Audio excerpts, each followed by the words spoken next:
பிரசங்கம். இந்த பிரசங்க தலைப்பு என்ன அப்படின்னா, இப்படின்னா எப்படி? பிரசங்க தலைப்பு என்ன?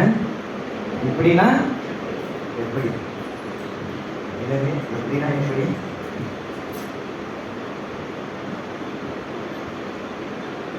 அன்றாட நம்முடைய வாழ்க்கையில நடக்கிற ஒரு சம்பவம் தான். வீட்டுல யாராவது ஏதாவது பிரச்சனை பண்ணா இப்படி பேசினா நான் என்னத்தை சொல்றோம். அதான் இப்படின்னா எப்படி. பிரசங்கமே யாராவது ஒருத்தர் வந்து நம்மகிட்ட வந்து கொஞ்சம் யாராவது இப்படியெல்லாம் பேசுனா என்னத்தை சொல்லும் உங்ககிட்ட அது சொல்றது. அதெல்லாம் இப்படின்னா இது எங்க இருக்கு பைபிள்ல? இப்படின்னா எப்படின்னு எங்க இருக்கு பைபிள்ல? இருக்கா? வாசிங்க. ஆதியாகமத்தின் புஸ்தகம் 25ஆம் அதிகாரம் 22வது வசனம். ஆதியாகமத்தின் புஸ்தகம் மனைவிக்காக ஈசாக்கு கர்த்தரை நோக்கி வேண்டுதல் செய்தான். அவள் மனைவி ரெபெக்காள் 25:22 அவள் கற்பத்திலே பிள்ளைகள் ஒன்றோடு ஒன்று மோதி கொண்டு இருந்தன. அப்பொழுது அவள், இப்படியானால் எனக்கு எப்படியோ, இப்படியானா எனக்கு எப்படியோ. நல்ல கவனிங்க. இது இந்த வார்த்தைக்கு தப்புவிக்கப்படுகிற மனுஷர்கள் உலகத்திலே மனுஷராக இருக்க முடியாது. ஒவ்வொருவருமே ஒவ்வொரு சூழ்நிலைகள் மத்தியிலே என்னுடைய வாழ்க்கையில இப்படி ஒரு சம்பவம் நடந்தால் இனி வருகிற நாட்கள் எனக்கு எப்படி இருக்குமோ என்கிறதான ஒரு அச்சமும் ஒரு கலக்கமும் என்ன செய்கிறது? இயற்கையாகவே வந்து விடுகிறது. நான் சொல்ற காரியம் உங்களுக்கு வழங்குதான். நம்முடைய வாழ்க்கையில நடக்கிற பல சம்பவங்கள் நமக்கு ஒரு பயத்தையும் ஒரு கலக்கத்தையும் ஒரு உண்டு பண்ணுகிற காரியங்கள் அநேக நடக்கிறது. இதெல்லாம் நடந்துருச்சு, நீ எப்படி இதை நான் சால்வ் பண்ண போகிறேன், நான் எப்படி இதை மேற்கொள்ள போகிறேன், எப்படி நான் பழைய நிலைமைக்கு வர போகிறேன், அதுதான் இன்னைக்கு பிரசங்கம். நல்லா கவனிச்சுக்கிறேன். சரி, அதனால நல்லா தெரிந்து கொள்ளுங்க. கர்த்தர் நல்லவர். அல்லேலூயா, ஸ்தோத்திரம். யாரோ ஒருவருக்கு இந்த வார்த்தையை கர்த்தர் திட்டமா பேச வேண்டியதா இருக்கிறது. திரும்ப சொல்லுற, உங்க வாழ்க்கையில நடந்த காரியங்கள் இப்படி நடந்து விட்டது, இனி எப்படி என்கிற கேள்விக்குறியோடு இந்த இடத்துல உட்கார்ந்திருப்பீர்கள். ஆனால் நம்ம பாசையில சொல்ல போனா, முன்னாடி போனா என்ன செய்து தெரியாதோ, இதெல்லாம் ஒன்றும் தெரியாத பிள்ளைங்க. முன்னாடி போனா கடிக்குது, பின்னாடி வந்தா உதைக்குது. இப்படின்னா முன்னாடியும் போக முடியாது, பின்னாடியும் என்ன. அதனால சரி, இப்ப இந்த சம்பவத்தை உங்களுக்கு மையமாக வைக்கிறேன். இந்த சம்பவத்துல நடந்த காரியங்கள், இந்த சம்பவத்துல நீங்க பாத்தீங்கன்னா ஈசாக்கு ரெபெக்கா. இந்த ஈசாக்கு யாரு?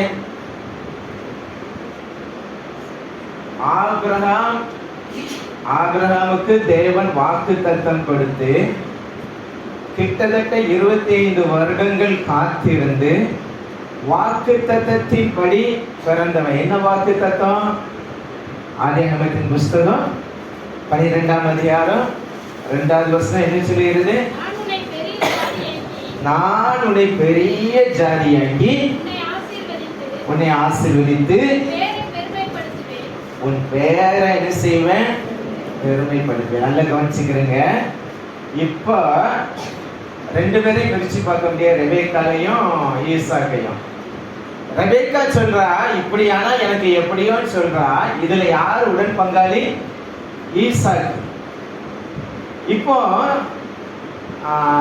ரெபெக்காளுடைய மனசுல இருக்கிற கலக்கம், என் வாழ்க்கையில என்ன சம்பவிக்குமோ.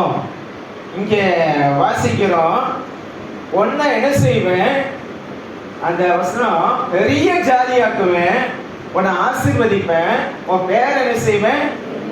இந்த வாக்கு தத்துவம் ஈசாக்குக்கு மாத்திரமல்ல, ரெபேக்காலும் அதற்குடன் பங்காளி. எல்லாம் கவனிச்சிருக்கீங்களா? ஈசாக்குக்கு மாத்திரமல்ல, ரெபேக்காலுடன் பங்காளி. இந்த வாக்கு தத்தம் பெற்ற அந்த ரெபேக்கால் தான் சொல்றா, என் வாழ்க்கையில இப்படி நடந்தால் எப்படி ஆகுமோன்னு சொல்லு. அது மாத்திரமல்ல, இந்த ஈசாக்கு தேவனுடைய ஆசீர்வாதத்திற்கு சுதந்திரவாளியாய் காணப்படுகிறான். நீங்க வாசித்து பார்த்தீங்கன்னா ஆதியாகமத்தின் புஸ்தகத்துல 15ஆம் அதிகாரத்துல 2வது வசனத்தை வாசிங்க.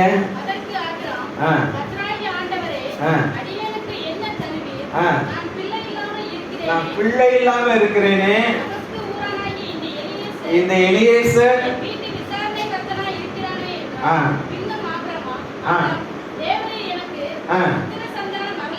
அருளவில்லை.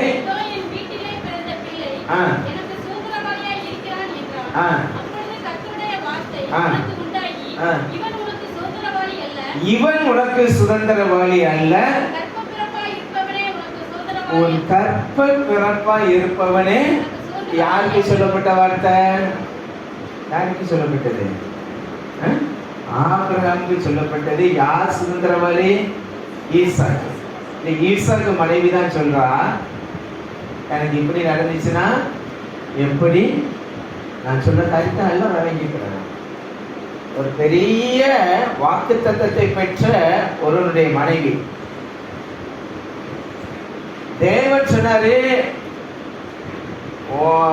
எலியேசர்ல நான் தெரிந்து கொண்ட இந்த ஈசாக்கு தான் சுதந்திரவாளின்னு சொன்னாரு. அப்படிப்பட்ட ஒருத்தி தான் அந்த ரெபேக்காள். அவ தான் அதை சொல்றான். சரி, அப்போ 2வது 3வது பார்த்தீங்கன்னா, இந்த ஈசாக்கு யார் அப்படின்னா 22ஆம் அதிகாரம் 1வது வசனம் ஆதியாகமத்துல சொல்லுது, அவன் ஏசகுமாரன், ஏகபுத்திரன், எல்லாத்துக்கும் அவன், அதாவது ஒரு ஸ்பெஷல் ஒரு கேரக்டர் இந்த ஈசாக்கு. இந்த ரெபேக்காலை குறித்து பார்க்க போனா ரெபேக்காலும் குறைஞ்சவே இல்லை. நல்லா கவனிச்சுக்கிறீங்க. ஈசாக்கு எப்படி ஆபிரகாம் மூலமாக அந்த சுதந்திரவாளியாக வாக்கு தத்தத்தின் மகனாக ஏக புத்திரனாக இருந்தானோ, ரெபேக்காலும் கிட்டத்தட்ட கர்த்தரால் வழி நடத்தப்பட்டான். நீங்க ரெபேக்காலத்தையும் பார்த்தீங்கன்னா ஆதியாகமத்தின் புஸ்தகம் 24ஆம் அதிகாரம் 12 அது வசனத்திலிருந்து சொல்லப்பட்டிருக்கிறது. 24ஆம் அதிகாரம்.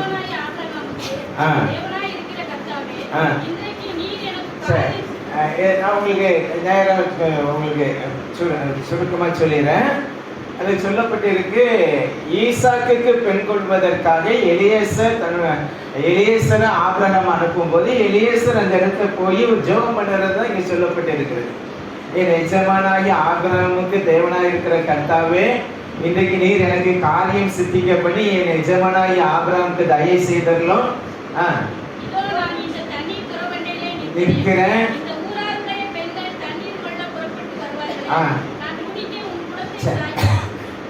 சொல்றான், என்ன சொல்றாங்க, நான் குடிக்க உன் கொடுத்த சாயி சொல்லும் போது குடியேன்னு சொல்லி, நீ குடிக்கிறது மாத்திரம் இல்ல, உன் ஒட்டகங்களுக்கும் நான் வார்ப்பேன்னு எந்த பெண்ணு சொல்றாளோ அவதான் என்னுடைய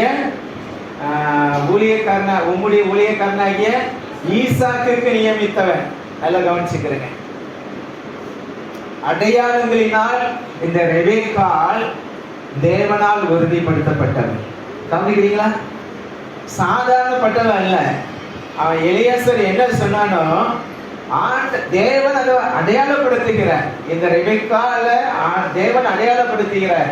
அதே போல ரெபேக்காலும் செய்தா. அந்த மறுவசனம் சொல்லுகிறது, அது அவ உனக்கும் வார்ப்பேன், நீயும் குடியும் அப்படி ஒட்டகத்துக்கும் நான் என்ன செய்வேன் வார்ப்பேன்னு சொல்லி, இதெல்லாம் நமக்கு நல்லா தெரியும். அவன் என்ன செய்யறா, தண்ணி வார்க்கா.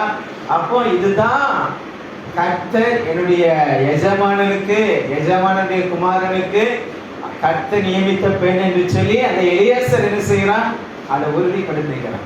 இப்ப கவனிக்கிறீங்களா? அப்ப ரெபெக்காள் முதலாவது தேவனால் அடையாளப்படுத்தப்பட்டார். இரண்டாவது பார்க்கும்போது இங்க வாஸ்து பார்த்தீங்கன்னா 47, 48 இந்த ரெபெக்காள் அண்டையிலே இந்த எலியேசரை ஆண்டவர் நேர் வழியாய் நடத்தினார். ஸ்தோத்திரம். அங்கங்க சுத்தி இல்லை. இன்னைக்கு மாதிரி மேப்பு கிடையாது. கூகுள் மேப்பாவது எங்கேயாவது கொண்டு போய் விட்டுரும். கூகுள் மேப் எங்கேயாவது கொண்டு போய் என்ன செய்யும்? இப்போ இடையில கூட சோரண்ட பக்கத்தில் ஒரு இடத்துக்கு போயிருந்தோம்.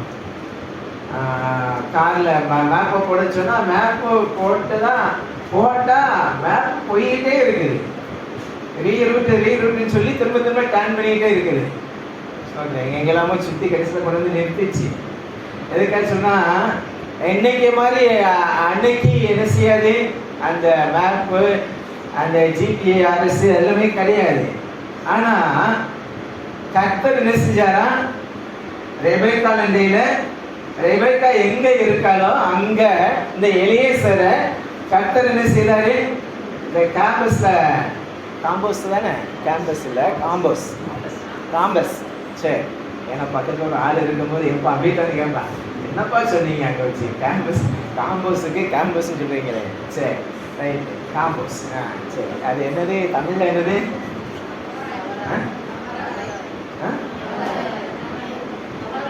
கபராயமா என்ன ராயம்? சரி ரைட். அது நூல் பிடிச்சி காமிச்ச மாதிரி கரெக்டா என்ன நேர் வழியா ரெபெக்காள் அண்டையில இந்த எலியாசர் என்ன செய்யறதா நடத்தப்படுகிறான். அப்படினால கவனிச்சுக்கிறீங்க, ரெபெக்காளை குறிச்சு தேவனுக்கு என்ன செய்து ஒரு திட்டம் ஆண்டவருக்கு இருக்குது. அப்படிதானே? கவனிக்கிறீங்களா? ஈசாக்குக்கு மாத்திரம் இல்லை, நான் அதுதான் திரும்ப சொல்ல வரேன். ஈசாக்காது ஆபிரகாமுடைய வயிற்றில பிறந்ததுனால அவன் சுதந்திரவாளி, வாக்குத்தத்தத்தின் மகன், இப்படி அநேக காரியங்கள் இருக்குது. அந்த ரெபெக்காளுக்கு அவளே கர்த்தர் என்ன செய்யல, சரியா ஒரு நேர் வழியா நடத்தினாரு, அடையாளப்படுத்தினாரு. அவளுக்கும் ஆசீர்வாதங்கள் சொல்லப்படுகிறது. 24ஆம் அதிகாரம் 60வது வசனத்துல, என் சகோதரியே நீ கோடா கோடியா கன்ஃபார்ம் பண்றாரு ஆண்டவர். அன்னைக்கு ஆபிரகாம் சொன்னாரு, உன்னை திரளான ஜாதியாக்குவேன் அப்படின்னு சொல்லி, வானத்து நட்சத்திரத்தை போல உன்னை பெருக பண்ண. நீங்க உன்னை கோடா கோடியா, அந்த வார்த்தை திரும்பியும் என்ன செய்து கன்ஃபார்ம் பண்ணப்படுகிறது. சரி, இப்படிப்பட்ட ஒருத்தி தான் ஒரு கேள்வியை வைக்கிறா, ஆண்டவரே என் வாழ்க்கையில இப்படி ஒரு சம்பவம் நடந்ததுன்னா எப்படி ஆகுமோ என்று சொல்லி. காரணம் அங்க உள்ள சம்பவம் என்ன அப்படின்னா, வயிற்றிலே அவர்களுக்கு அந்த குழந்தைகள் ஒன்றோடு ஒன்று என்ன செய்கிறது, மோதி கொண்டிருக்கிறது. மனசுல ஒரு கலக்கம், ஒரு பயம். என்னத்தை தான் தேவன் பேசினாலும், என்னத்தை தான் கர்த்தர் வழி நடத்தினாலும், நேர் வழியாய் நடத்தினாலும், வாக்குத்தத்தங்களை பெற்றாலும், விசுவாசம் இருந்தாலும், விசுவாச சந்ததியாய் இருந்தாலும், மனசுல வருகிற கலக்கங்கள், பயங்கள், இன்னைக்கு அதை கர்த்தர் மாற்ற விரும்புகிறார். அல்லேலூயா, கர்த்தருடைய நாமம் மகிமைப்படுவதாக. சரி, இப்போ பார்த்தீங்கன்னா இந்த ஈசாக்கு, இந்த ரெபெக்கா, இவங்க வாழ்க்கையில நடந்த காரியங்கள் இதை பார்த்தோம். இப்போ சில சம்பவங்களை உங்களுக்கு நான் ஞாபகப்படுத்துகிறேன். என்ன அப்படின்னா, முதல் காரியம் இதுல என்ன, இதில் நம்ம கற்றுக்கொள்ள வேண்டிய முதல் காரியம் என்ன அப்படின்னு பார்த்தா, இந்த ஈசாக்கு ரெபெக்காளுடைய வாழ்க்கையில ஆதியாகமத்தின் புஸ்தகம் 25ஆம் அதிகாரம் 21வது வசனம் என்ன சொல்கிறது?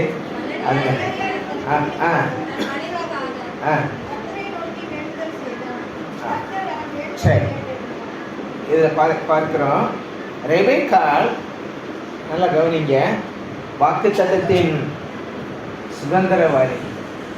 கவனிக்கிறீங்களா? ஈசாக்குடைய மனைவி, ஆபிரகாமுக்கு கொடுத்த வாக்குத்தத்தங்களுக்கு இவளும் பங்குள்ளவளா, பங்காளியா இருக்கிறா. இவனுடைய வாழ்க்கையில ஒரு குறை காணப்படுது. நல்லா கவனிங்க, இந்த வாழ்க்கையில ஒரு குறை காணப்படுகிறது.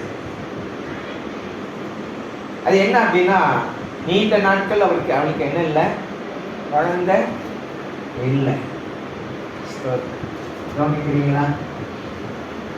எவ்வளவு ஒரு தேவனால் அடையாளப்படுத்தப்பட்டாலும், கர்த்தரால் நடத்தப்பட்டாலும், ஒரு விசுவாச வாழ்க்கை சந்ததியா இருந்தாலும், ஏதோ ஒரு காரியம் நம்ம என்ன செய்கிறது, அச்சுறுத்தி கொண்டே இருக்கும், கவலைப்பட வைத்துக் கொண்டே இருக்கும். அந்த ரெபெக்காளுடைய வாழ்க்கையில அதுதான் என்ன செய்யறது, நடந்தது. நீங்க கவனிக்கிறீங்களா? ஆனா அது என்னைக்குமே நீடித்திருக்கும்னு சொல்ல முடியாது. அது என்றைக்குமே தொடர்கதையா இருக்கும்னு சொல்ல முடியாது. ஒரு சடன் பீரியட்ல கர்த்தர் அதை எல்லாவற்றையும் மாற்றினார். கரங்களை உயர்த்தி கர்த்தரை சொல்லணுமா? அவ பிள்ளை இல்லை அப்படின்னு சொல்லுகிற அந்த காலங்கள் அவளை வேதனைப்படுத்தின அந்த குறை ஆண்டவர் ஒரு பீரியட் வந்துச்சு, ஒரு நேரம் வந்துருச்சு.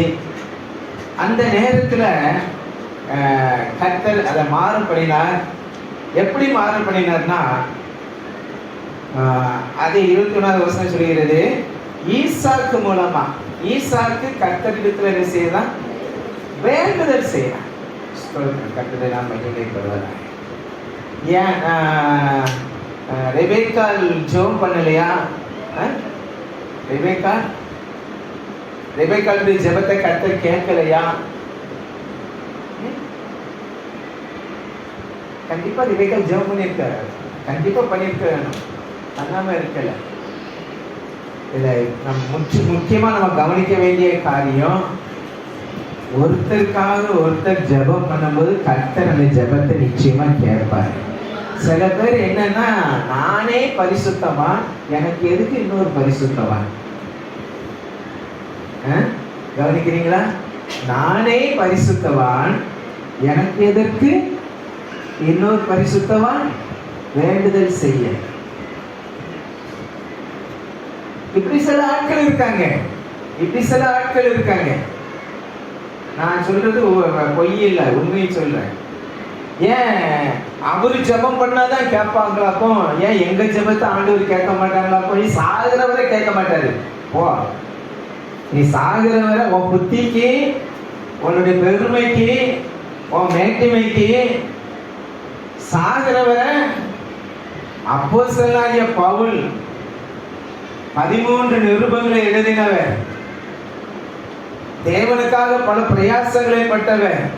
நீங்க வேதத்துல எடுத்து பார்த்தீங்கன்னா, எங்களுக்காக வேண்டிக் கொள்ளுங்கன்னு சொல்லி சபையாரை பத்தி கேட்பாரு. ஏன் அவருக்கு விசுவாசம் இல்லையா? ஏன் அவர் ஜெபத்தை கர்த்தர் கேட்க மாட்டாரா?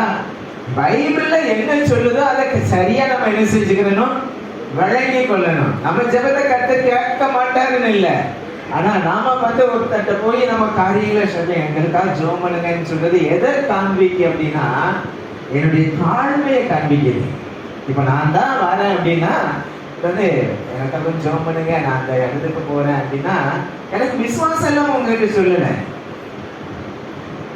நான் பாஸ்டர், நீ பாஸ்டர்னா ஆண்டவர் பூஸ்டர் வச்சிருவாரு பாரு.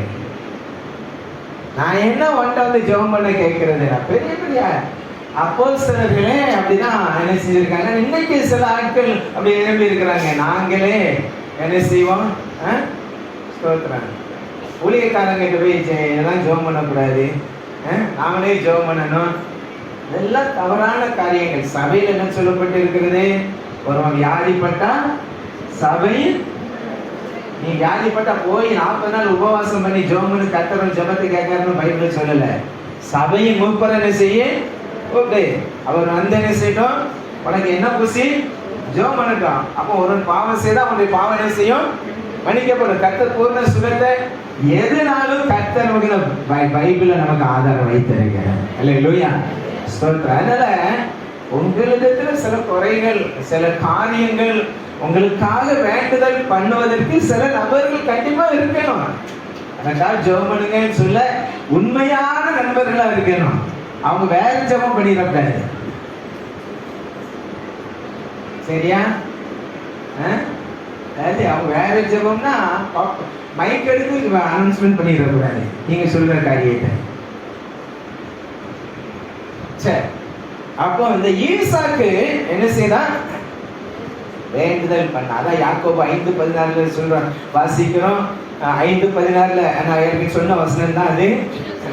நீங்க சொஸ்தமடையும்படிக்கு,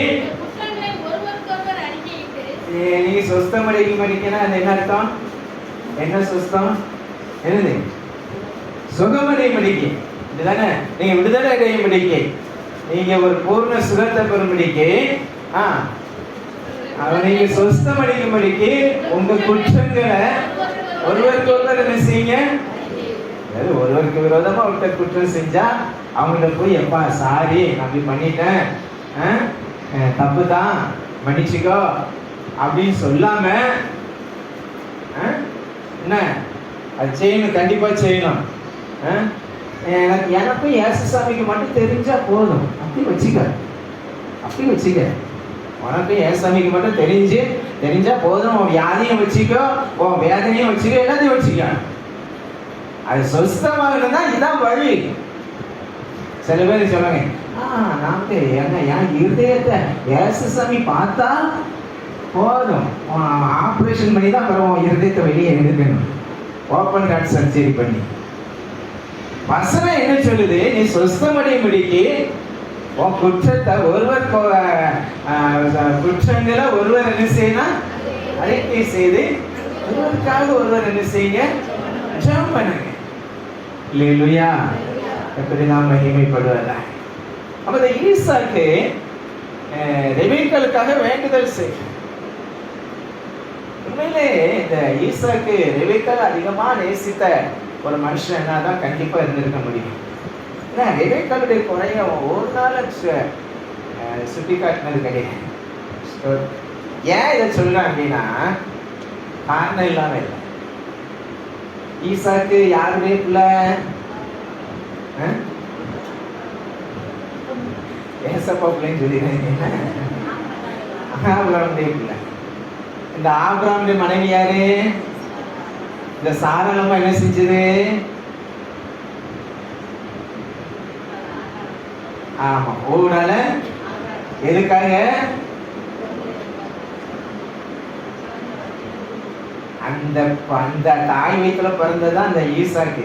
அவன் அந்த தப்பை செய்யல. நான் சொல்ற காரியம் வழங்குதா உங்களுக்கு? நான் சொல்ற காரியம் வழங்குதா? ஆபிரகாமுக்கு தேவன் வாக்கு பண்ணாரு, நான் உனக்கு கண்டிப்பா உனக்கு பிள்ளைய கொடுப்பேன், உன்னை பெரிய ஜாதி ஆக்குவேன், நீ ஆசீர்வாதமா இருப்பான்னு. இந்த அம்மா ஊடால புகுந்துட்டு நீ என் தாதி மூலமா எனக்கு சந்ததி உருவாக்கும்படி செய்ய சொல்லிட்டு கடைசியில் எல்லா குழப்பத்தையும் பண்ணிக்கிட்டு நீ எனக்கு வர அநியாயத்துக்கெல்லாம் நீ தான் பொறுப்புன்னு. சரி, அது ஒரு பக்கம் இருக்கட்டும். நான் இப்ப எதுக்காக சொல்றேன்னா, அந்த தாயோட வயிற்றுல ஈசாக்கு பிறந்தாலும் ஈசாக்குடைய மனநிலைமை என்ன? மனைவிக்காக வேண்டுதல் பண்ணானே தவிர வேற எந்த காரியத்தையும் செய்யல. அப்படிப்பட்ட உத்தம இருதயத்துக்காக கர்த்தருக்கு ஸ்தோத்திரம். சரி, அந்த வேண்டுதல் பண்ணா மனைவிக்காக, ரெபேக்காளுக்காக என்ன சார் ஆண்டவரிடத்துல வேண்டுதல் பண்ணா, கர்த்தருடைய ஜெபத்தை என்ன செய்தார்? கேட்டார். கர்த்தருடைய நாம் மகிமைப்படுவார். கர்த்தர் அந்த ஜெபத்தை கேட்டார். கர்த்தர் அங்க ரெபேக்காள் குழந்தை உருவாகும்படி செய்தார். இப்போ பிரச்சனை என்ன அப்படின்னா, ரெபேக்காள் அந்த குழந்தை வயிற்றுல அங்க மோதிட்டு இருக்கும்போது ரெபேக்காள் செய்த காரியம் அது ரொம்ப ரொம்ப முக்கியம். இந்த ரெபேக்காள் 22ஆம் வசனம் என்ன சொல்கிறது? கற்பத்தில பிள்ளைகள் ஒன்றோடு ஒன்று மோதி கொண்டிருக்கையில இவ என்ன செஞ்சா, ஈசாக்குடைய சாதகத்தை எடுத்துட்டு போய்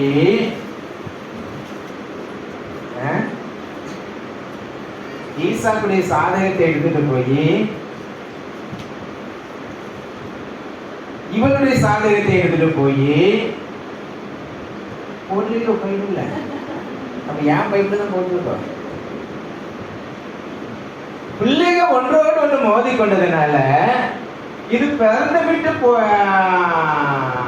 தோஷமா புகுந்த வீட்டு தோஷமானு ரெண்டு சாதகத்தை கொண்டுலாம் போயிருக்கணும். நம்ம மாதிரி விசுவாசினா என்ன விசுவாசி?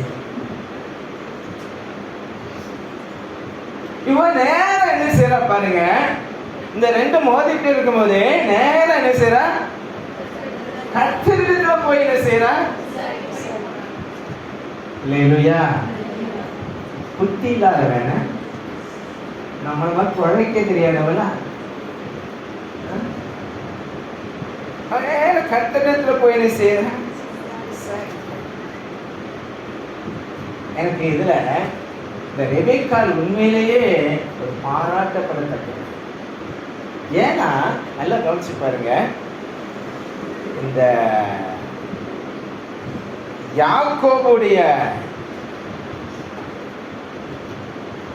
மனைவி ராகேல், யாக்கோபு தேவனிடத்துல நல்ல பொருத்தனை பண்ணாப்ல, நீர் எனக்கு உண்ண உணவும் உடுக்க வஸ்திரமும் கொடுத்து என்னை என் தகப்ப வீட்டுக்கு திரும்ப வர பண்ணா, நான் இந்த கல் எனக்கு என்ன செய்யும், தேவனுடைய வீடாகும், எனக்கு தர எல்லாத்துக்கும் நான் தசமமாக கொடுப்பேன்னு சொல்லி என்ன செய்தான், பொருத்தனை பண்ணாங்க. பொருத்தனை பண்ணாங்க. நாங்களும் தான் பண்ணியிருக்கோம், ஏன்னா அவருன்னா பெருசா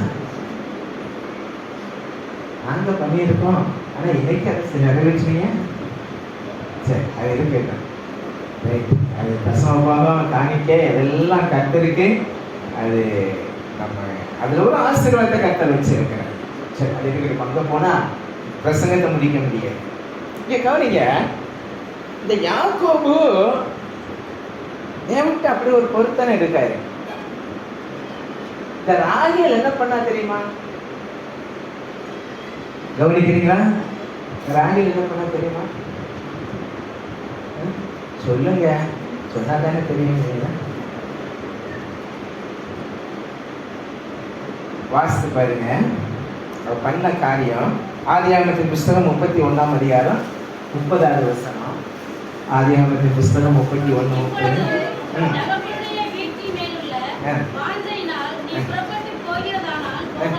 அவன் கேட்கான், லாபான் சொல்றான் யாக்கோபை பார்த்து, எப்பா நீ இத்தனை வருஷம் என்கிட்ட வேலை செஞ்ச வேலை பார்த்த, இப்போ உன் தகப்பன் வீட்டு மேல உள்ள வாஞ்சைனால நீ புறப்பட்டு கொண்டா போ, ஏன் சாமியை ஏப்பா திருப்பிட்டு போற கேட்க பாருங்க.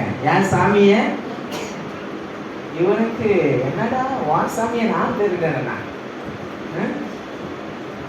அப்ப அந்த வசனம் அர்த்தம் சொல்லுது, நீ உன் தகப்பனுடைய வீட்டு மேல உள்ள வாஞ்சைனால நீ புறப்பட்டு போயிருந்தா நீ தாராளமா போ, ஆனா ஏன் தெய்வத்தை ஏன் திருப்பிட்டு போற.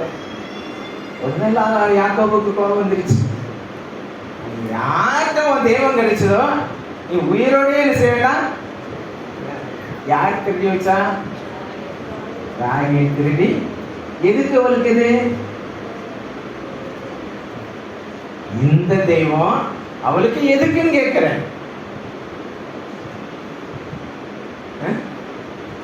லாபானுடைய அந்த தெய்வம் ஜீவனுள்ள தேவனை ஆராதிக்கிற யாக்கோபுடைய மனைவியாகிய ராகேலுக்கு எதுக்கு? கவனிக்கிறீங்களா? ஏதாவது ஒண்ணு வீட்டுக்குள்ள இருக்குதா? ஒண்ணு ஜீவனுள்ள தேவனுடைய கற்பனைகளுக்கும் கட்டளைகளுக்கும் கீழ்ப்படிஞ்சு தேவனை உண்மையா ஆராதனை செஞ்சா இப்படி மறைவா ஒண்ணு உள்ள என்ன செய்யாது. அவன் இந்த ராகேலுடைய இருதயம் எதுல இருக்குது? யெகோவா தேவன் மேல இருக்குல்ல. அவ அவ அவ யாக்கோபு சொல்லணும், நல்லா அழகா பொருத்தனை எடுக்கிறான், அவன் அழகா சொல்றான்.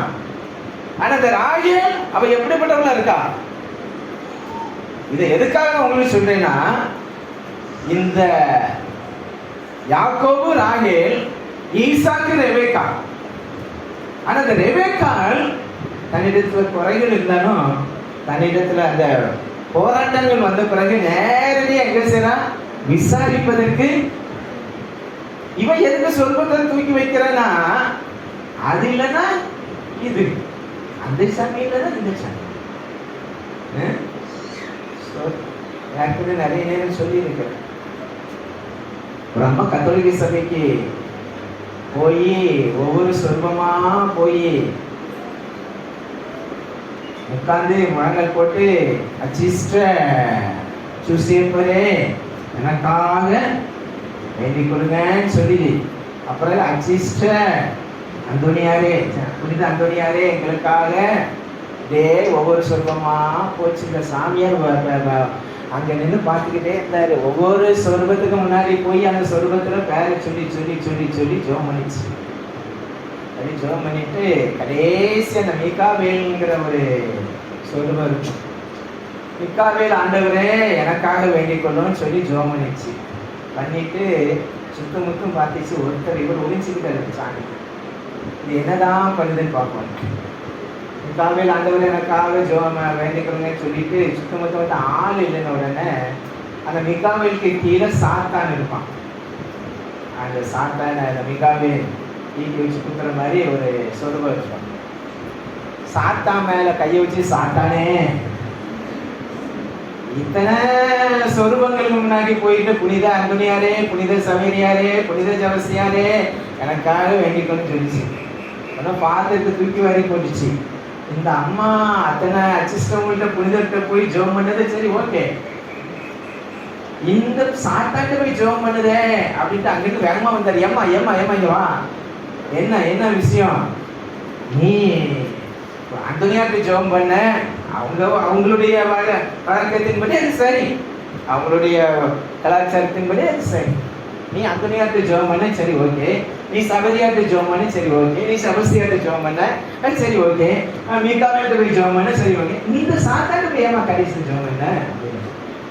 அப்ப அதை சொல்லிச்சான், சாமி சாமி இந்த சபஸ்தியாரு, இந்த அந்தோனியாரு, இந்த சவேரியாரு,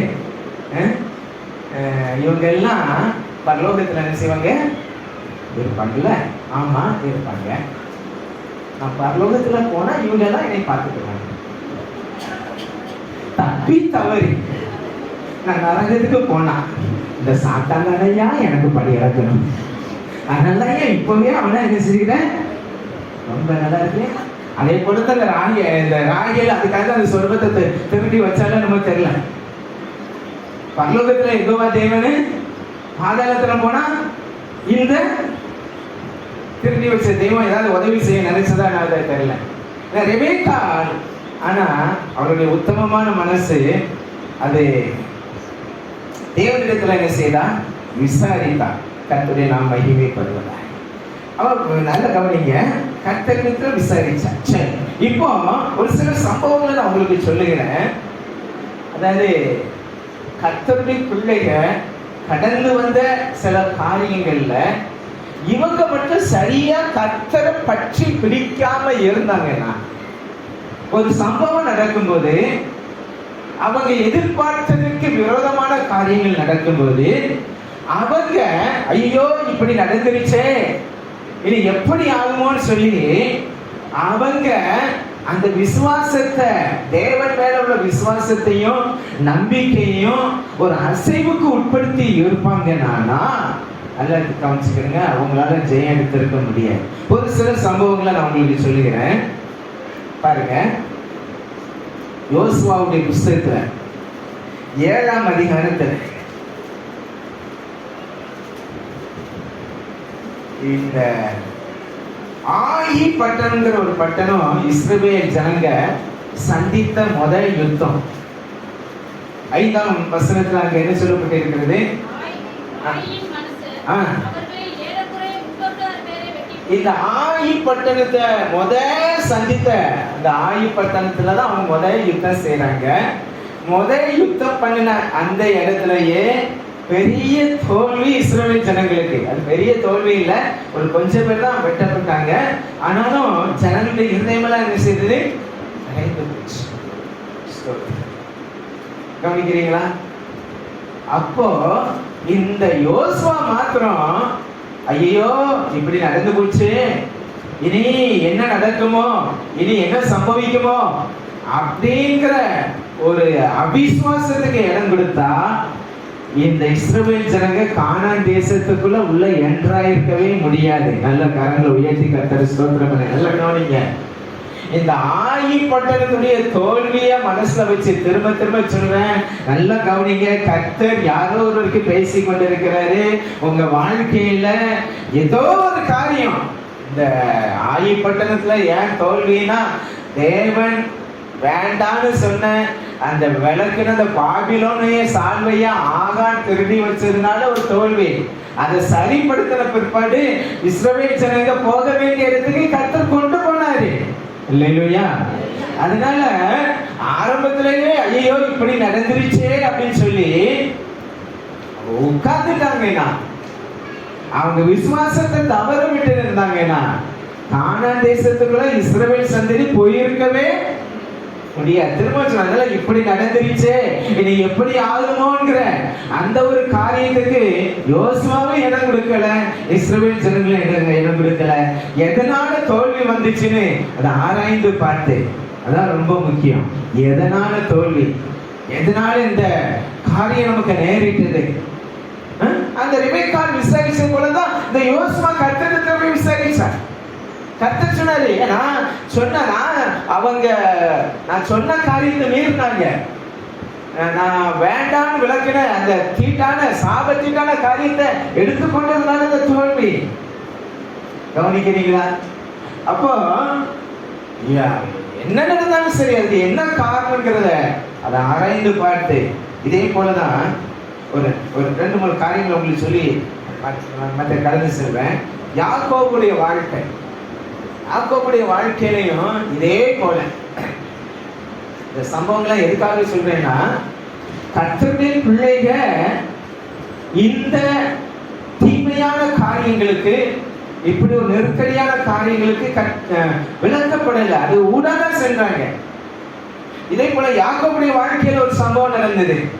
ஆதியாகமத்தின் புஸ்தகம் 34ஆம் அதிகாரம் 30வது வசனத்தை எடுத்து வாசித்து பாருங்க.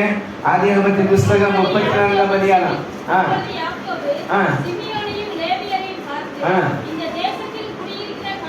இந்த தேசத்துல குடியிருக்கிற கானானியரிடத்திலும் பெர்சியரிடத்திலும் என் வாசனைய நீங்க கெடுத்ததினாலே என்ன செஞ்சீங்க, கலங்கப்படுவீங்க. நான் கொஞ்சம் ஜனம் உள்ளவன், அவர்கள் எனக்கு விரோதமாய் கூட்டம் கூடி நானும் என் குடும்பமும் அழியும்படி என்ன செய்வாங்க. யாக்கோபுடைய வாழ்க்கையில மறக்க முடியாத ஒரு சம்பவம். நீங்க வீட்டுல போய் வாசித்து பாருங்க. 34ஆம் அதிகாரம் நடந்தது என்னன்னா, யாக்கோபுடைய குமார்த்தியாகிய தீனாள் அந்த தேசத்தை சுத்தி பார்க்க போகும்போது அவளுக்கு நேரிட்டதான விபரீதம். அதனால இந்த சிமியோனும் லேவியும் கோபம் கொண்டு அந்த ஊர்ல உள்ள அத்தனை ஆண் மக்களையும் கொலை செய்ததுனால யாக்கோபுக்கு ஒரு பெரிய இக்கட்டு. கவனிக்கிறீங்களா? யாக்கோபுக்கு ஒரு பெரிய இக்கட்டு. நான் உள்ள போய் இதெல்லாம் ஒவ்வொன்றா சொன்னா உங்களுக்கு கவனிக்கிறீங்களா? ரொம்ப முக்கியமானது. இதெல்லாம் உள்ள போய் சொல்ல நேரம் இல்லை. ஒரு பெரிய இக்கட்டு. அவன் சொல்றான், நீங்க வாசனை கெடுத்துட்டீங்க, நான் கொஞ்சம் ஜனம், அவங்க எனக்கு விரோதமா வந்து அவங்க என்ன அழிச்சு போடுவாங்களேன்னு ஒரு நிலைமை இருக்கும்போது கர்த்தர் அந்த பாதையை கடந்து போக கர்த்தர் உதவி செய்தார். இல்லையா? இந்த யாக்கோபு மட்டும் இப்படியே வாழ்க்கையில நடந்துருச்சு, எப்படி ஆயிடுச்சு அப்படின்னு அப்படியே உட்கார்ந்து இருக்கா. அப்படியே அந்த விசுவாசத்திலையும் நம்பிக்கையிலும் கொண்டு போய் குறுகி போய் உட்கார்ந்து இருந்தா.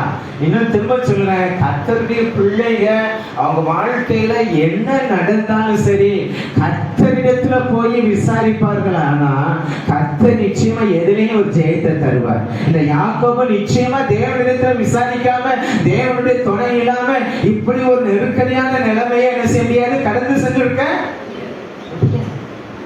இதே காரியங்கள்லாம் ஆரோனுடைய வாழ்க்கை நீங்க வாசித்து பார்த்தீங்கன்னா, லேவியராகமத்தின் புஸ்தகம் 10ஆம் அதிகாரத்துல பார்த்தீங்கன்னா, ஆரோனுடைய புத்திரரை பலி செலுத்துவதற்காக பரிசுத்தப்படுத்தின அந்த நாட்கள்ல தானே 1வது வசனம் 2வது வசனத்தை அந்நிய அக்கினியை கொண்டு வந்ததுனால கர்த்தர் அவரை அடித்தார், அவர் செத்தார். அந்த வசனத்தை பின்னாடி வாசித்து பாருங்க. 19வது வசனம் மட்டும் முக்கியமா வாசிங்க. 19வது வசனம்.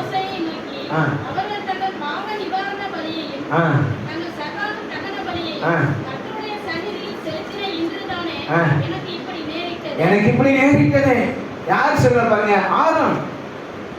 யாரும் சாதாரண மனுஷன் இல்ல. கவனிக்கிறீங்களா? சாதாரண மனுஷன் இல்ல.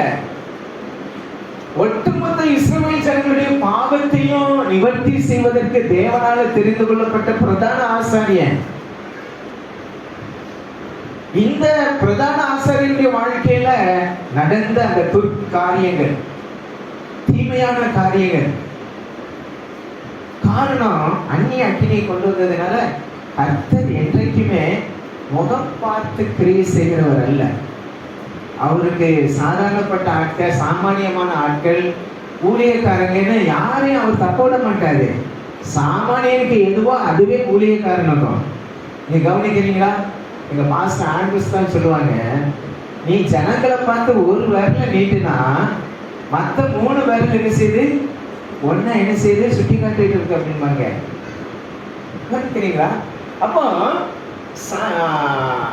பிரதான ஆசாரியன் இந்த ஆரோன், ஆனா கர்த்தர் கட்டளையில்லாத அக்கினியை உள்ள கொண்டு வந்ததுனால ஆரோன் குமாரன் ஆச்சே, இனி வருகிற நாட்கள்ல அவங்க தானே நமக்கு ஆசாரிய ஊழியம் செய்யணும்னு கர்த்தர் தப்ப விடவே இல்லை. அந்த இடத்துல அடித்தாரு. ஆரோனால அதை தாங்க முடியல. சொன்னா அந்த பாவ நிவாரண பலியும் சர்வாங்க தகன பலியும் கர்த்தருடைய சந்நிதியில செலுத்தின அன்றைக்கே அவங்களுடைய சாவு நடந்தது. பாவ நிவாரண பலி எதுக்கு, சர்வாங்க தகன பலி எதுக்கு? கவனிக்கிறீங்களா? பாவ நிவாரண பலி எதுக்கு? பாவத்தை நிவர்த்தி பண்றதுக்கு. சர்வாங்க தகன பலி எதற்கு? கர்த்தரிடத்துல தன்னை ஒப்பு கொடுப்பதற்கு. அந்த 2ஐயும் கர்த்தர் ரிஜெக்ட் பண்ண, 2ஐயும் கர்த்தர் தள்ளி விட்டார். ஏன்? நீ பலி செலுத்த வந்தாலும் சரி, நீ எதை செலுத்த வந்தாலும் சரி, என் பிரமாணத்தின்படி செய்ய, என்னுடைய பிரமாணத்தின்படி செய்ய, என்னுடைய கட்டளைகளின்படி செய்ய. அது இல்லாம நீ சுயத்துக்கு எதை செய்தாலும் நான் அங்கீகரிக்க மாட்டேங்கிறத கர்த்தர் நிரூபித்து காண்பித்தார். ஆனாலும் நல்ல கவனிங்க, ஆரோன் அதோட என் வாழ்க்கை முடிஞ்சதுன்னு நினைச்சிருந்தா ஆசாரிய ஊழியத்தை ஆரோன் தொடர்ந்து செஞ்சிருக்க முடியாது. 2 பிள்ளைங்க, வாலிப பிள்ளைங்க, 2 பிள்ளைங்க, 6 பிள்ளைங்க கர்த்தருடைய சந்நிதியில பலி செலுத்தின அன்னைக்கே கர்த்தர் அடித்து சாகடித்தார். அதையும் தாங்கி கொண்டு தொடர்ந்து ஆசாரிய ஊழியத்தை செய்வதற்கு ஆரோன் தன்னை என்ன செய்யலாம், நிறைய காரியங்களை சொல்லிக்கொண்டே போறேன்.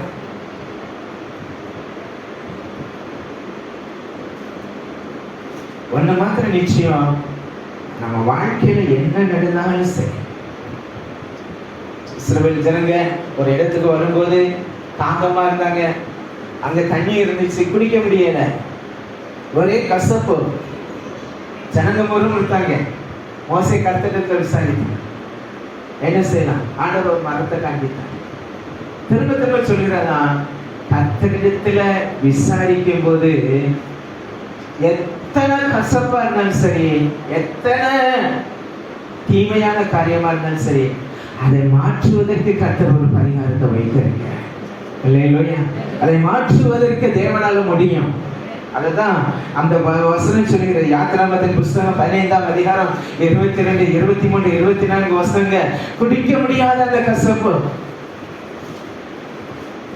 அதற்கூட கர்த்தர் அதுக்கு ஒரு பரிகாரத்தை உண்டு பண்ணி அந்த கசப்பை எல்லாம் அதை மாற பண்ணி கேட்டு பண்ணியிருக்கிற உங்களுக்கு சொல்லுகிறேன், உங்க வாழ்க்கையில என்ன நடந்தாலும் சரி, கர்த்தரிடத்துல கேளுங்க. தவறோ சரியோ, தவறோ சரியோ, இது நீங்களா செய்த ஒன்றோ, யாரால் செய்யப்பட்ட ஒன்றோ, இது உங்களால் நடந்த ஒரு சம்பவமோ இல்ல மற்றவர்களால் நடத்தப்பட்ட ஒரு சம்பவமோ, எதுவா இருந்தாலும் சரி, கர்த்தரிடத்துல ஒரு பதில் உண்டு, கர்த்தரிடத்துல ஒரு பரிகாரம் உண்டு, கர்த்தரிடத்துல ஒரு மறு வாழ்வு உண்டு. இல்லையா? அதை மட்டும் மறந்து போகாதீங்க. இந்த ரெபேக்கா ஒன்னோட ஒண்ணு மோதிக்கொண்டு இருக்கிறது. போய் ஆண்டவர்கிட்ட போய் கேட்க, ஆண்டவரே இப்படி ஆனா எனக்கு எப்படி நடக்குமோன்னு சொல்லி மனுஷன்கிட்ட போய் புலம்பாம,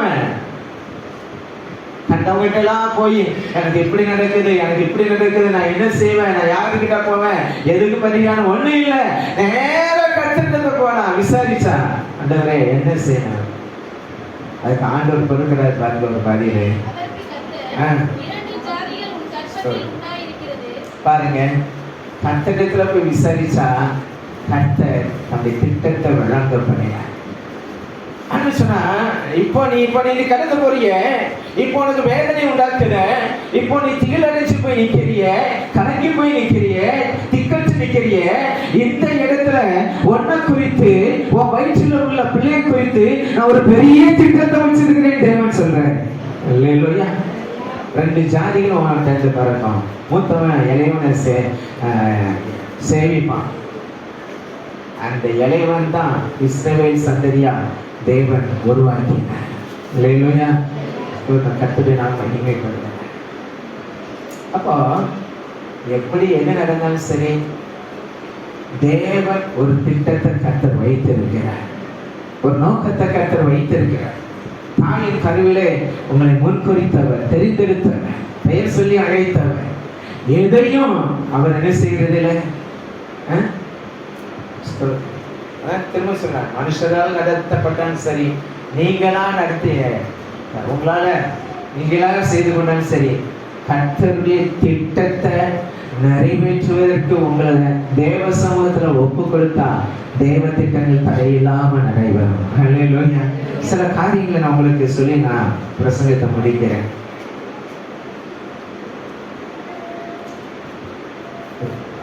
நகோமியுடைய வாழ்க்கை ரூத் புஸ்தகத்துல 1ஆம் அதிகாரத்துல நகோமியோட வாழ்க்கை சொல்லப்பட்டு இருக்கிறது. மோவாப் தேசத்திற்கு அவ எல்லா ஆசீர்வாதத்தோட போனவ. அங்க எல்லாத்தையும் அவ என்ன செய்தா? இழந்த. 1ஆம் அதிகாரம் 5வது வசனத்தை பாருங்க.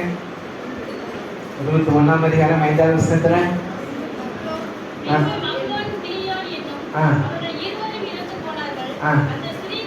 குமாரர் இருவரையும் தன் புருஷனை இழந்து தனித்தவளான. நீ கவனிக்கிறீங்களா?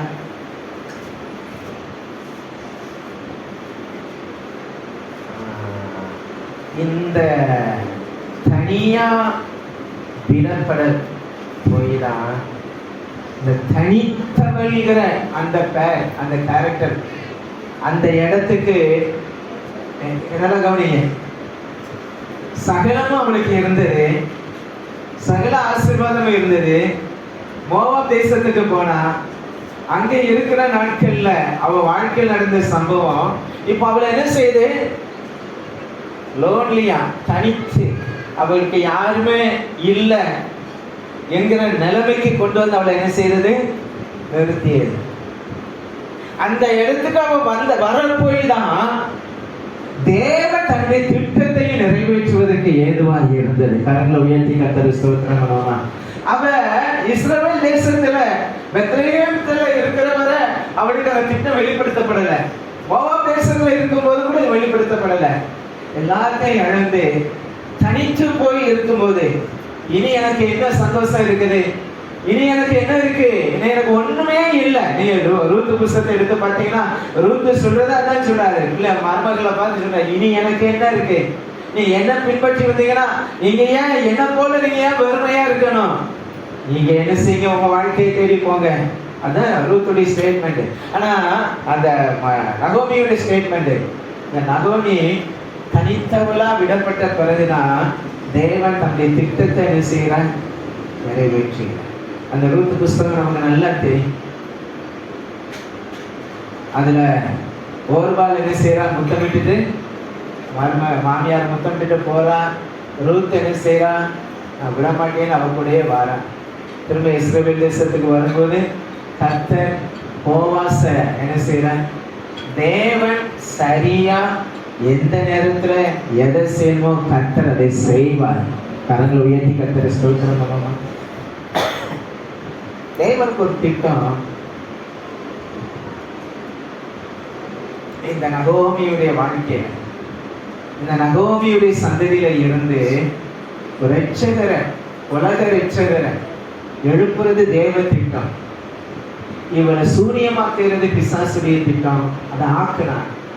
ஆனாலும் தேவனுடைய திட்டம் தடைபடல. திரும்பவும் சொல்லுகிறேன், இந்த நகோமியுடைய சந்ததியில இருந்து உலக ரட்சகரை தோற்றம் பண்ணுவது தேவன் அனாதி திட்டம். இவளை ஒண்ணு இல்லாம சூனியமா ஆக்குறது சாத்தானுடைய திட்டம். அவன் ஆக்குனா தேவனை ஒப்பு கொடுத்தாரு. ஆனாலும் அவன் தேவனுடைய திட்டத்தை தடை செய்ய முடியல. நேரம் வந்தது. கரெக்டா போவாஸ் ரூத்தை விவாதம் பண்ணி மத்திய சுவிசேஷம் 1ஆம் அதிகாரம் 5வது வசனம் சொல்கிறது. அந்த போவாஸ் இடத்துல அந்த ஈசா இதுதானே 1ஆம் அதிகாரம் 5வது வசனத்தை வாசிங்க. ராகாவிடத்தை பெற்றான். அந்த போவாஸ் ஓபேத்தை ரூத்தினிடம், அந்த ஓபேத் ஈசாய் வழியாக வந்த அந்த தாவீது வம்சத்துல ஆண்டவராக இயேசு கிறிஸ்துவை செய்கிற நல்லா கவனிங்க. என்ன இப்படி நடந்தாலும் சரி, எப்படி நடந்தாலும் சரி, தேவ திட்டம் கடைசியில ஜெயம் பெறும். அல்லேலூயா. என்னதான் நடக்கட்டுமே, என்னதான் நடக்கட்டுமே, நீங்க எவ்வளவுதான் கவனமா போனாலும் சில நேரங்கள் கல்ல என்ன செய்யுது, கட்டதான் கல்ல குறை சொல்லவா, காலை குறை சொல்லவா? சொல்லுங்க, நீங்களே சொல்லுங்க.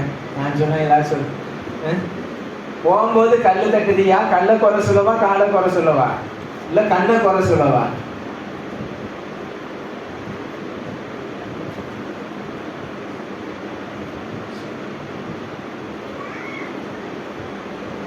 ஆனா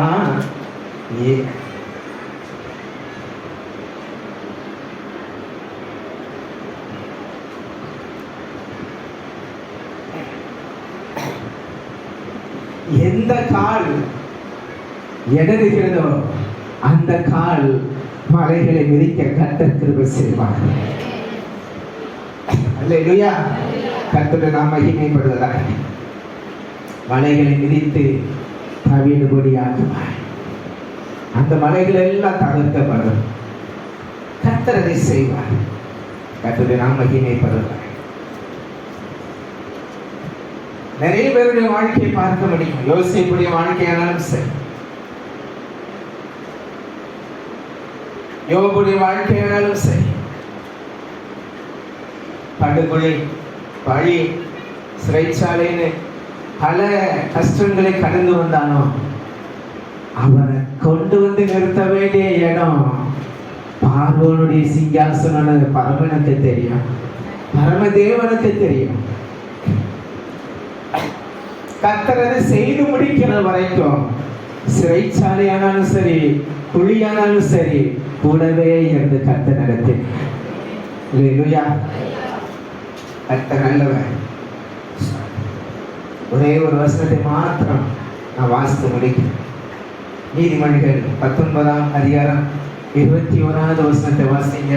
நீதிமொழிகள் 19:21.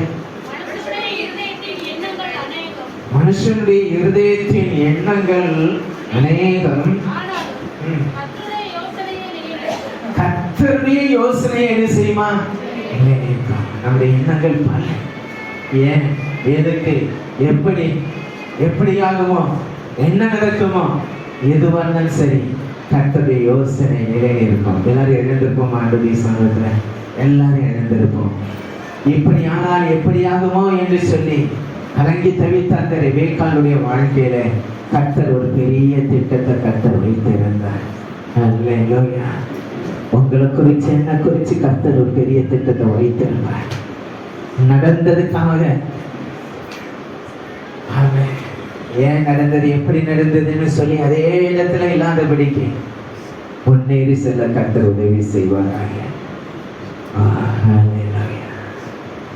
துன்பங்கள் சூழ்ந்து வந்தாலோ, தொல்லை கஷ்டங்கள் தேடி வந்தாலோ, துன்பங்கள் தொல்லை கஷ்டங்கள் தேடி வந்தாலோ, பயமும் இல்லை, கலக்கம் இல்லை, பயமும் இல்லை, கலக்கம் இல்லை, கர்த்தர் நம்முடனே. ஓசனா ஜெயமே, ஓசனா, ஓசனா ஜெயம் நமக்கே.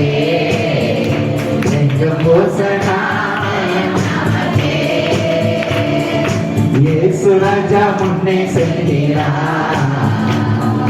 ஓசனா கீதம் பாடுவோம். இயேசு ராஜா முன்னே செல்கிறார். ஓசனா கீதம் பாடுவோம். வேகம் சென்றிடுவோம். ஓசனா ஜெயமே. ஓசனா ஜெயமே. ஓசனா ஜெயம் நமக்கே. என்றும் ஓசனா ஜெயம் நமக்கே. யோர்தானை வெள்ளம் வந்தாரோ, எரிகோ கோட்டை எரிந்தாரோ. யோர்தானை வெள்ளம் வந்தாரோ, எரிகோ கோட்டை எரிந்தாரோ. பயமும் இல்லை, கலக்கமில்லை. பயமும் இல்லை, கலக்கமில்லை. கர்த்தர் நம்முடனே. ஓசனா ஜெயமே. ஓசனா ஜெயமே. ஓசனா ஜெயம் நமக்கே. என்றும் ஓசனா ஜெயம் நமக்கே. இயேசு ராஜா முன்னே செல்கிறார். ஓசனா கீதம் பாடுவோம். இயேசு ராஜா முன்னே செல்கிறார். என்றும் ஓசனா கீதம் பாடுவோம். வேகம் சென்றிடுவோம். ஓசனா ஜெயமே.